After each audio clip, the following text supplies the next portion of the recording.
Bonjour, bienvenue dans la série sur l'électrodynamique classique. Nous continuons les déductions sur l'énergie magnétique qu'on a vu dans la vidéo précédente. Et le théorème d'Ampère, la croix H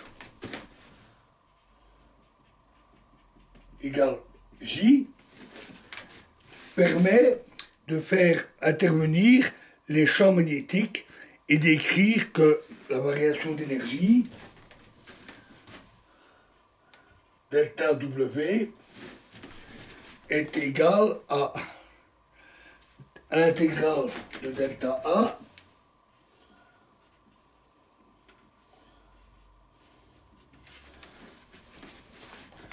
fois nabla fois H, nabla croix H, d cube X.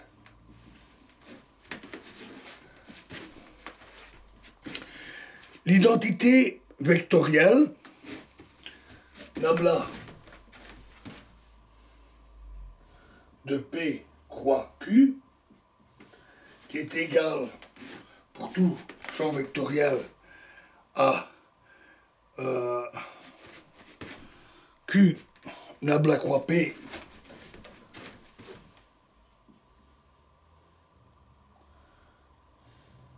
Q fois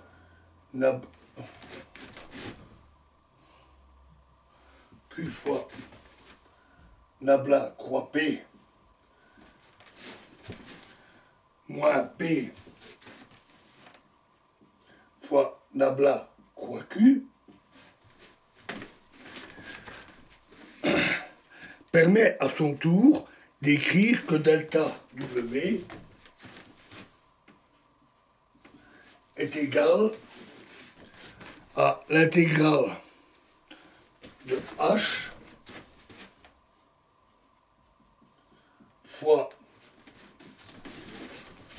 nabla croix delta A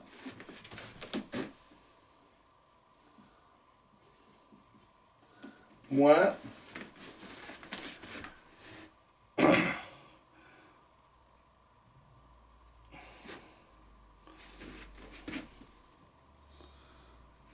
plus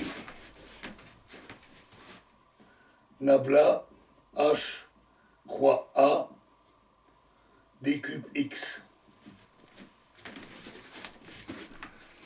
Si les champs sont localisés, la seconde intégrale disparaît et la définition du champ B à l'aide de A donne alors delta W est égal à l'intégrale de H fois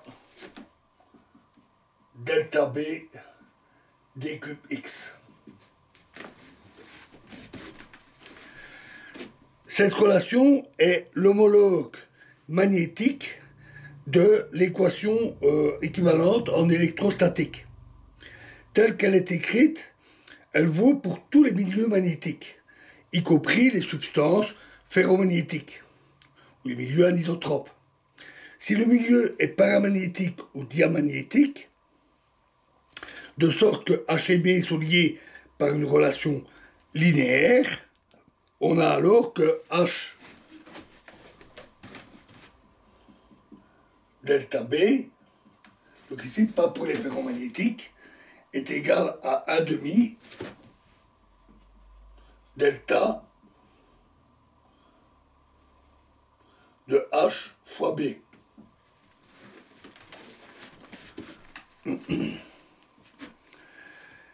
Si maintenant on fait varier le champ de 0 à leur valeur finale, l'énergie magnétique totale est alors W, toujours pour les non ferromagnétiques, 1 demi intégrale de HB d cube X.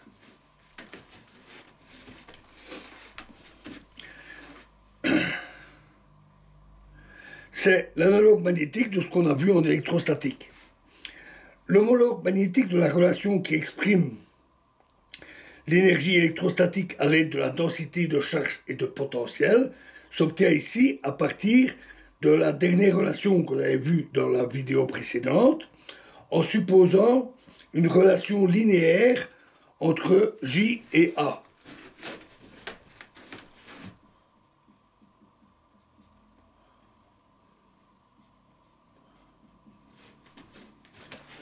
À ce moment-là, on a que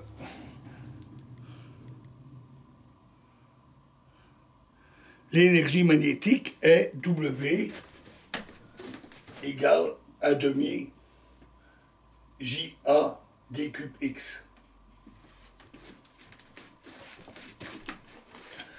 Le problème de la variation d'énergie associée à l'introduction d'un corps de perméabilité μ1 dans un champ magnétique aux sources de courant fixe se traite par une méthode très semblable à celle qui a été utilisée lors de la résolution du problème homologue en électrostatique. Il suffit essentiellement de remplacer respectivement E et D par B et H. Supposons que le milieu récepteur ait une perméabilité μ0 et qu'il y règne une induction B0. Une fois le corps introduit, les champs présents sont B et H, et je vous laisse le soin de vérifier que si les sources de champs sont fixes, la variation d'énergie est W égale 1 demi intégrale sur V1 de BH0 moins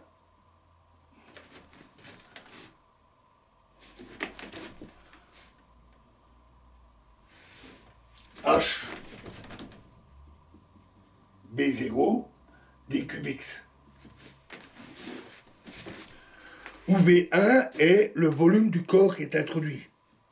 Cette expression peut également s'écrire à demi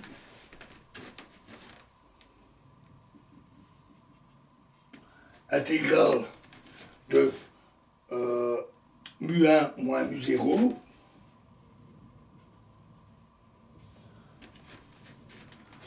fois B fois B0 d cube X,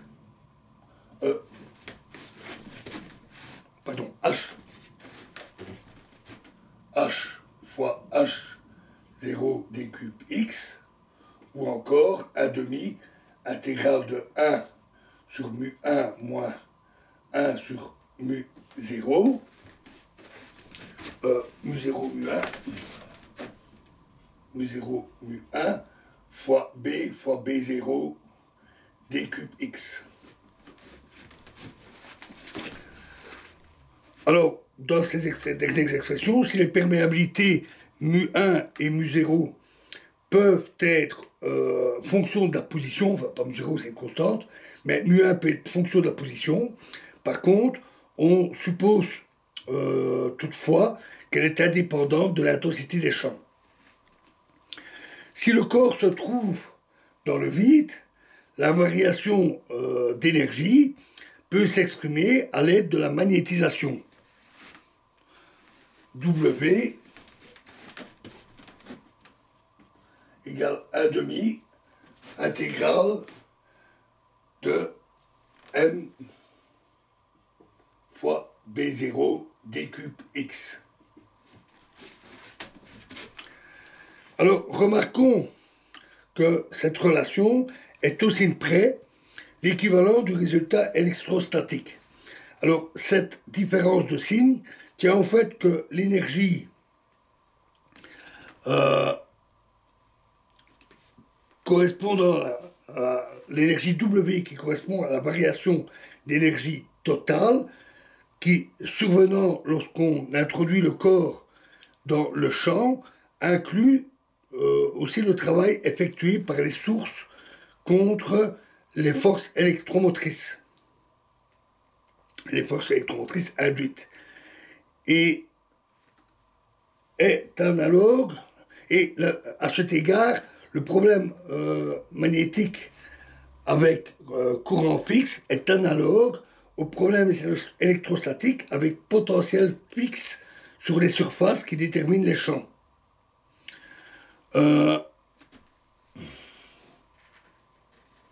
Une analyse comparable à celle conduite en électrostatique montre que pour un petit déplacement, le travail effectué contre la force électromotrice est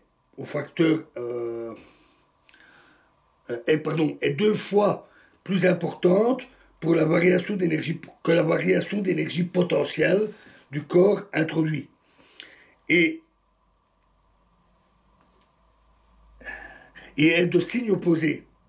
Ainsi, pour trouver la force agissant sur le corps, il faut considérer un déplacement généralisé zeta et déterminer un dérivé positif de W par rapport à ce déplacement.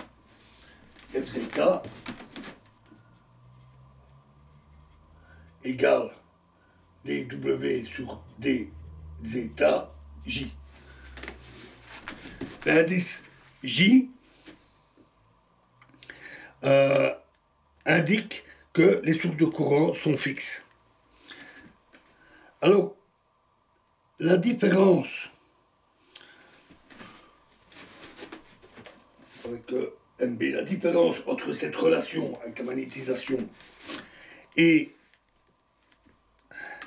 pour le moment magnétique permanent placé dans un champ extérieur, au facteur 1/2 près qui provient de la linéarité qui unit M et B, tient au fait que cette relation est l'énergie totale nécessaire pour créer la configuration magnétique, tandis que l'énergie potentielle n'inclut que le travail accompli pour placer le moment magnétique permanent dans le champ et non le travail accompli pour créer le moment permanent et maintenir son caractère permanent. Voilà, alors dans la prochaine vidéo, nous quittons cet aspect-là, nous parlerons des inductances propres et des inductances mutuelles. Je vous remercie.